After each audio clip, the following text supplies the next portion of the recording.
29 juillet dernier, le président libanais Joseph Aoun s'est rendu à Alger pour une visite officielle de 2 jours. Sauf que, malheureusement, il y a une opacité autour d'une annonce, d'un projet, d'une décision qui a été prise par Abdelmadjid Tebboune qui est d'accorder au Liban une aide. L'objectif de cette visite, les Libanais sont venus d'abord à Alger pour remercier l'Algérie pour cette aide que l'Algérie a débloquée de 200 millions de dollars. Il faut savoir que s'il n'y avait pas cette aide, le président libanais ne serait pas venu à Alger. J'ai beaucoup de contacts au Liban, notamment dans des journalistes francophones, etc. Ils m'ont dit, Abdou, mais qu'est-ce que notre président est parti foutre en Algérie? Entre nous, là, sincèrement, qu'est-ce qu'il est parti faire en Algérie? C'est bien d'aider le Liban, la reconstruction du Liban, sauf que l'économie algérienne elle est paralysée, on bloque les importations de services, on empêche les entreprises algériennes qui sont dans la production de biens et de services. On n'a pas de voiture en Algérie, on n'a pas de pièces de rechange, on n'a pas de pneus. On connaît beaucoup de pénuries de plusieurs produits de large consommation. Des entreprises qui s'apprêtent à licencier. On refuse de financer l'économie algérienne pour préserver nos devises, mais on donne 200 millions de dollars au Liban. Ok, moi je soutiens la reconstruction du Liban et la reconstruction de l'Algérie. Il y a des régions entières en Algérie où les entreprises, il n'y a pas d'emploi, il n'y a pas d'activité économique, il n'y a pas de création de richesse. Les routes en très mauvais état. On n'a pas des trains, des TGV et des moyens de transport modernes dans plusieurs régions. Les bus, nos bus, on n'a même pas de bus. Les bus Tawana, il faut aller voir les bus algériens. Je sers le vice au peuple, mais je suis flambeur pour jouer le rôle du flambeur sur la scène internationale. Le 29 juillet dernier, le président libanais Joseph Aoun s'est rendu à Alger pour une visite officielle de 2 jours. Il a été accueilli en grande pompe, un accueil chaleureux, solennel, prestigieux, luxueux. Un accueil qui a marqué le retour en force des relations algéro-libanaises après la crise de 2020 autour du dossier du fioul frelaté où les Libanais ont accusé une filiale de la Sonatrach de leur avoir livré du carburant frelaté, c'est-à-dire de très mauvaise qualité, qui aurait causé des problèmes aux centrales électriques libanaises. Il y a eu une grosse polémique en 2020, on en a déjà parlé sur Algérie Part. Sinon, les relations algéro-libanaises sont historiques, sont importantes. Le Liban, c'est un pays... Je crois que le Liban, c'est l'un des pays arabes les plus aimés. On a toujours qualifié de la Suisse du monde arabe. C'est un pays de grande culture, de grands écrivains, des civilisations depuis les Phéniciens. Et c'est un pays martyr. Le Liban, on a tous de la sympathie pour le Liban, qu'on soit dans le monde arabe en tout cas, même dans le tiers-monde en général, on a beaucoup de sympathie. Le tiers-monde, je vois le sud, où on a ce qu'on appelle aujourd'hui le sud global, c'est-à-dire la rive sud de la planète, surtout dans le monde arabe et musulman, on a beaucoup de sympathie et d'empathie pour ce pays-là, parce que le Liban est un pays martyr, à cause du conflit avec les multiples conflits et guerres avec Israël, la question palestinienne, le Liban subit tous les contre-coups et les conséquences les plus désastreuses et les plus catastrophiques des conflits qui sont au Moyen-Orient, au Proche-Orient avec Israël. Et c'est un pays qui est régulièrement détruit alors qu'il a tous les atouts pour être un pays prospère avec une grande diaspora, l'une des plus importantes diasporas libanaises, une des plus importantes au monde, et beaucoup de compétences, une diversité culturelle et ethnique. C'est une mosaïque culturelle et ethnique et historique extrêmement belle. J'ai eu l'honneur et le privilège de visiter le Liban, notamment Beyrouth. Beyrouth, c'est l'une des plus belles villes du monde, je vous l'assure. Très particulière, très énigmatique cette ville, elle est belle. Alors Joseph Aoun était à Alger, et tant mieux que les relations algéro-libanaises aient été relancées, tant mieux que la fraternité algéro-libanaise soit relancée, tant mieux que l'amitié algéro-libanaise ou libano-algérienne puisse dépasser les tensions de 2020, et tant mieux que l'Algérie soit à côté du Liban. Ça, et je fais dans ce préambule, j'anticipe toutes les critiques pour qu'il n'y ait pas de polémique, il n'y ait pas d'équivoque sur mes propos, que l'Algérie soutienne le Liban, que l'Algérie déroule le tapis rouge au président libanais, ce n'est pas du tout un problème en soi, c'est même quelque chose d'important. Le Liban, ça reste sur l'échiquier géopolitique mondial une zone importante, et un pays de la taille et de l'importance de l'Algérie dans la région se doit d'avoir des relais, des bons réseaux, des bons liens. Et puis historiquement, le Liban et l'Algérie ont de très bonnes relations depuis l'indépendance de l'Algérie, voire bien avant. Donc il est du devoir de l'Algérie d'être aux côtés du Liban dans cette épreuve qui le traverse. Sauf que malheureusement, il y a une opacité autour d'une annonce, d'un projet, d'une décision qui a été prise par Abdelmadjid Tebboune qui est d'accorder au Liban une aide. L'Algérie va aider le Liban dans ses efforts de reconstruction après le conflit meurtrier, ravageur de 2023 à 2020, jusqu'à fin de l'année 2024, entre le Hezbollah et l'armée israélienne. Le Liban, selon la Banque mondiale, va avoir besoin de 11 milliards de dollars, je dis bien de 11 milliards de dollars, selon différentes évaluations. La plus récente, celle de la Banque mondiale de 2025, de mars 2025, pour reconstruire tout ce qui a été détruit par les Israéliens, par l'armée israélienne, lors de ces interventions musclées dans plusieurs régions au Liban, y compris dans les quartiers résidentiels de Beyrouth, ou autour de Beyrouth, la capitale, ou autour de, notamment dans le sud du Liban. Je rappelle qu'il y a eu des opérations militaires qui sont encore, qui jusqu'à aujourd'hui, elles se poursuivent de temps à autre. Mais il y avait un véritable conflit armé très meurtrier entre octobre 2023 et fin décembre 2024. Donc, il y a eu beaucoup de destruction et des pertes économiques importantes. Abdelmajid Tebboune, en accueillant le 29 juillet dernier Joseph Aoun, l'objectif de cette visite, les Libanais sont venus d'abord à Alger pour remercier l'Algérie pour cette aide que l'Algérie a débloquée de 200 millions de dollars. Il faut savoir que s'il n'y avait pas cette aide, le président libanais ne serait pas venu à Alger. Il faut comprendre que le Liban en ce moment, d'ailleurs, j'ai beaucoup de contacts au Liban, notamment dans des journalistes francophones, etc. J'ai beaucoup d'amis, des membres de l'élite médiatique et politique libanaise qui m'ont contacté. Ils ont trouvé, à la veille du 29 juillet, ils m'ont dit, Abdou, mais qu'est-ce que notre président est parti foutre en Algérie? Autrement, à Galouali, sincèrement, qu'est-ce qu'il est parti faire en Algérie? Il y a pas, ils ont dit, notre pays, il a beaucoup de problèmes.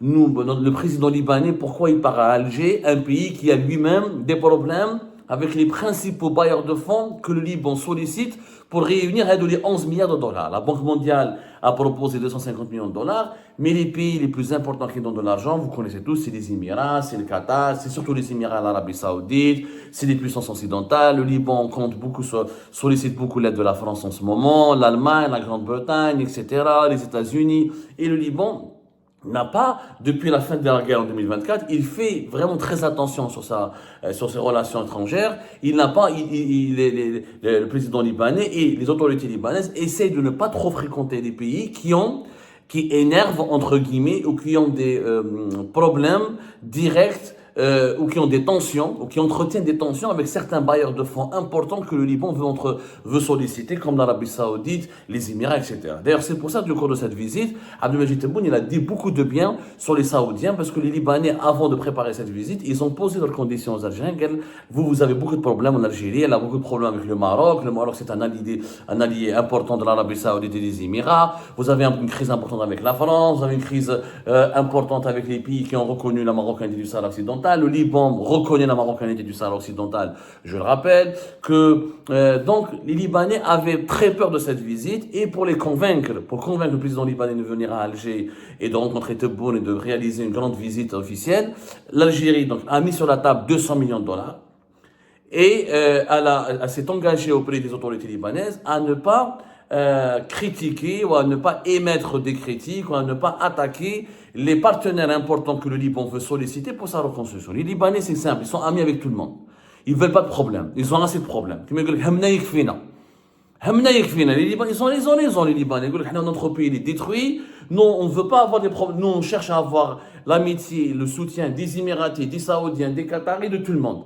Donc, ils vont pas venir s'afficher avec l'Algérie gratuitement. Ils vont pas venir pour les beaux yeux de Tebboune au risque de déplaire et de provoquer l'hostilité des Émiratis ou des Français ou des Européens ou des Américains, etc. Donc, les Algériens, c'est vrai que la diplomatie algérienne a fait un bon travail. Abdelmajid Tebboune a rassuré Joseph Aoun et s'est engagé à ne pas qu'il n'y ait pas de dérapage et de maladresse à l'encontre des autres partenaires que le Liban sollicite. Et l'Algérie, elle a séduit les autorités libanaises en leur disant on met sur la table 200 millions de dollars sans condition. Sans condition. C'est-à-dire qu'alors que les autres pays veulent financer la reconstruction du Liban, mais à condition que les milices du Hezbollah soient désarmées, que le Hezbollah soit neutralisé politiquement. C'est pour ça que Joseph Aoun est venu à Alger. C'est essentiellement pour valider officiellement et acter officiellement l'octroi de l'Algérie d'une aide, c'est pas un prêt, c'est une aide, une générosité, pour ne pas rabasser, c'est un soutien financier généreux de la part de l'Algérie de 200 millions de dollars. Encore une fois, dans l'absolu, ce n'est pas un problème. Dans l'absolu, c'est une bonne chose, c'est une très bonne initiative. L'Algérie, fidèle à ses valeurs, qui sont la solidarité avec les pays qui traversent les pays africains ou les pays arabes. Le Liban est un pays important pour nous, qui a joué un rôle dans la guerre de libération nationale comme la Syrie, peut-être un peu moins que la Syrie, mais on ne va pas faire de l'histoire, on n'aura pas le temps. Il y a une diaspora algérienne importante au Liban, il y a une diaspora libanaise qui a vécu à un moment donné en Algérie.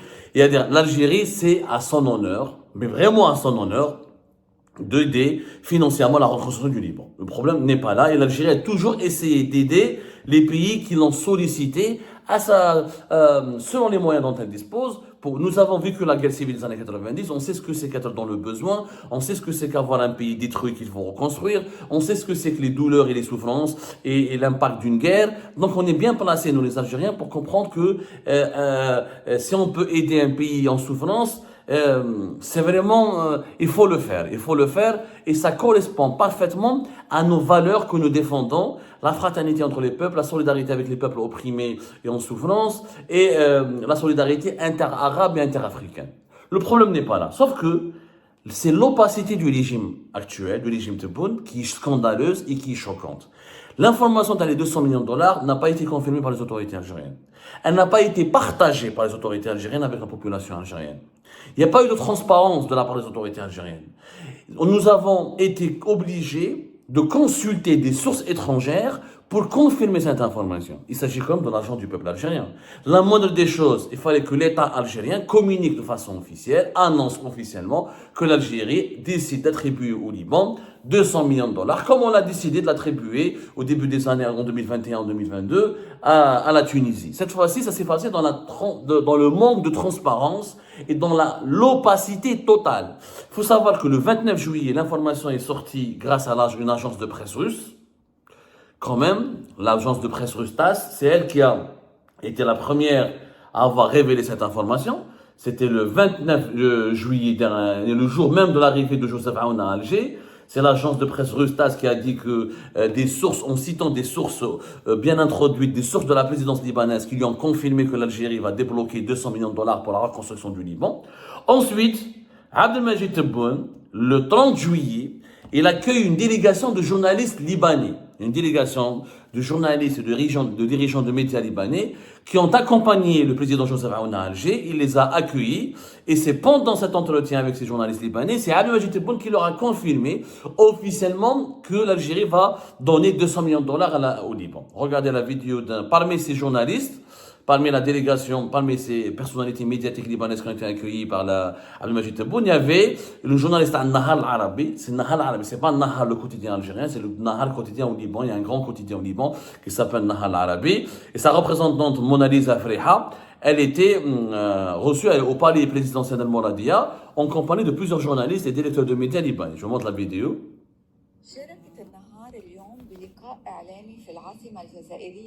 مع الرئيس عبد المجيد تبون على هامش زيارة الرئيس جوزيف عون للجزائر. خلال اللقاء أعاد تبون التأكيد على استعداده لمساعدة لبنان وأكد طي صفحة أزمة سوناتراك. الرئيس الجزائري أيضا استعرض علاقات بلاده بالدول العربية وموقفها من التغيير في سوريا والتوتر مع فرنسا إضافة إلى الجهود المبذولة لإعادة إحياء حل الدولتين. Voilà.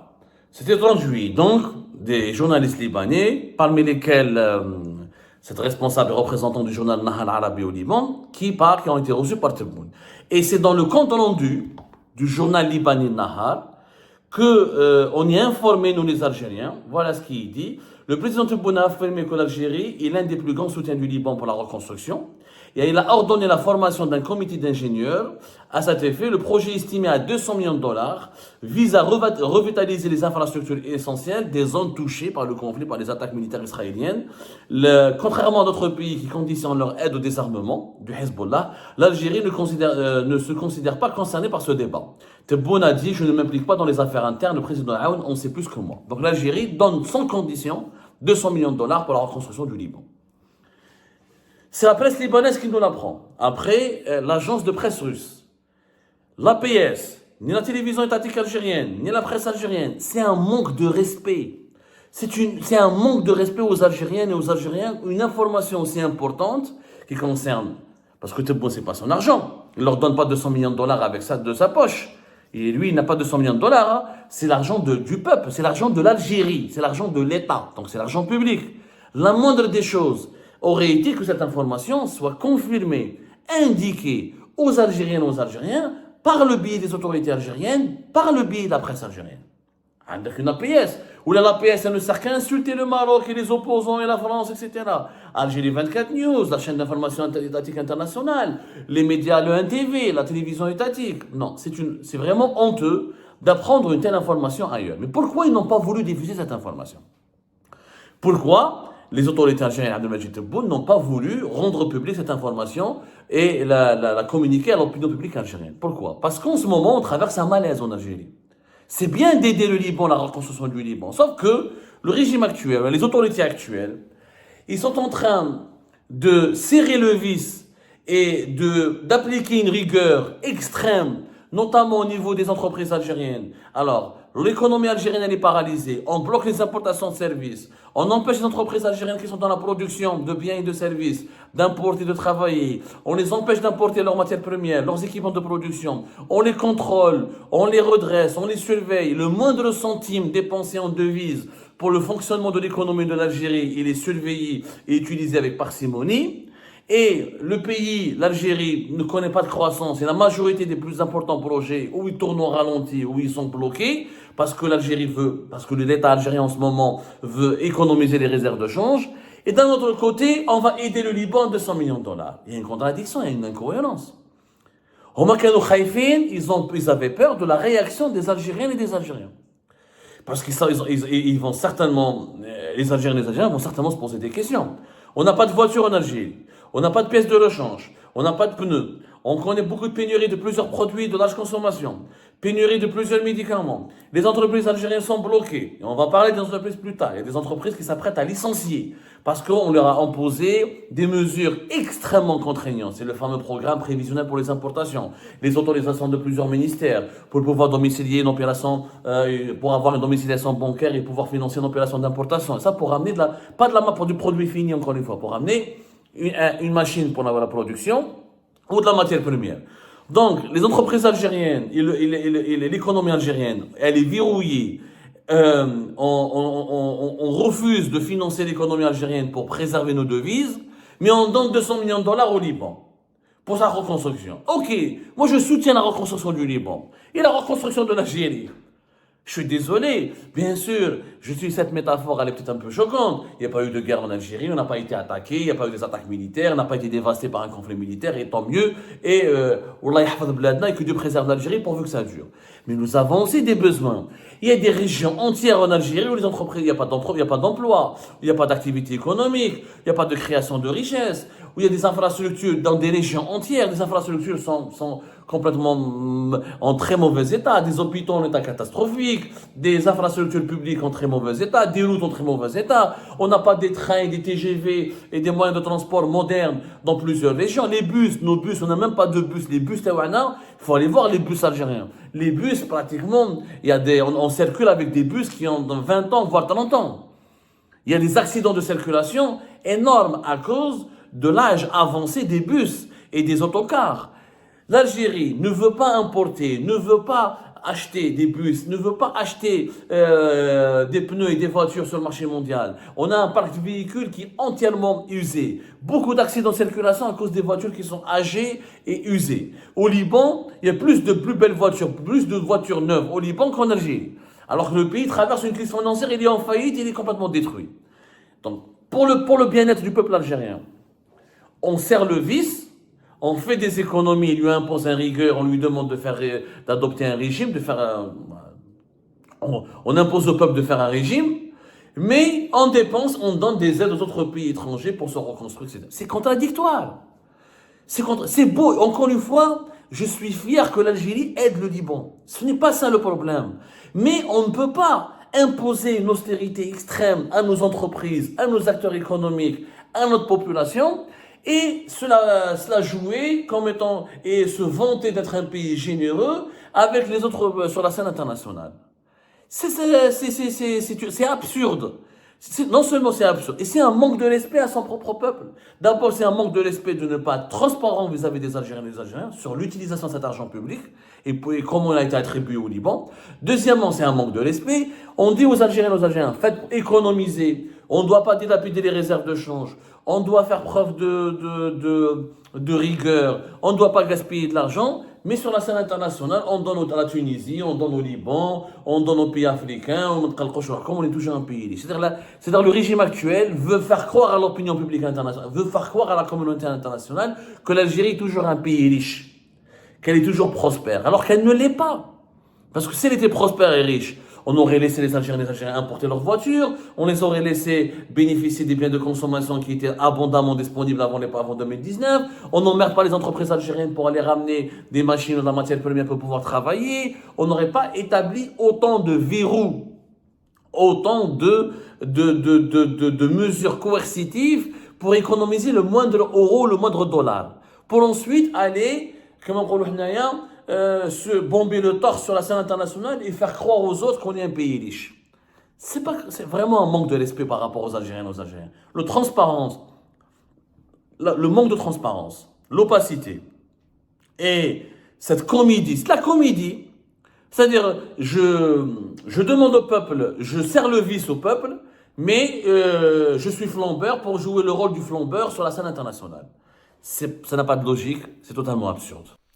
Et ben voilà les amis, c'est la fin de cette vidéo. Je vous remercie comme d'habitude pour avoir suivi jusqu'à la fin.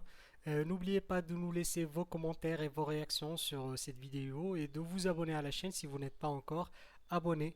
Donc voilà, ça fait vraiment plaisir de voir vos commentaires et vos réactions et vos discussions sur la section des commentaires.